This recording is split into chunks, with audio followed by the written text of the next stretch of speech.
चली होठों से करवट हम बदली लें, ना ही ख्याल से तू निकले लूं तोहरा ला तड़पी लें।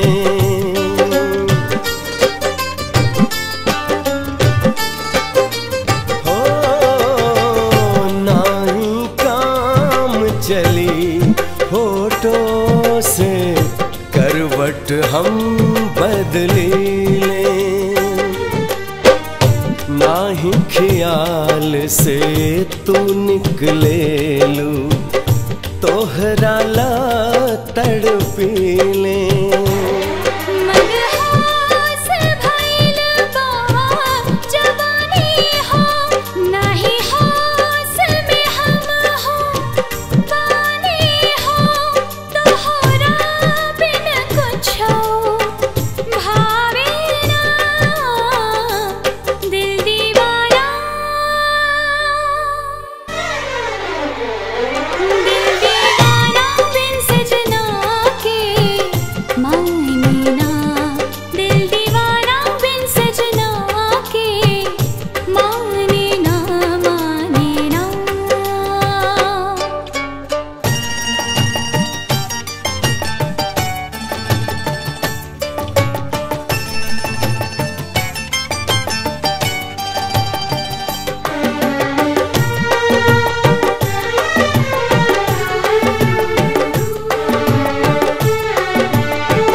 तोहे जान से ज्यादा प्यार करी, दिन रात तोहर इंतजार करी, चैन कहूँ मन पावे ना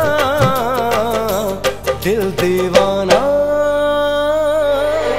दिल दीवाना बिन सजनी के माने ना।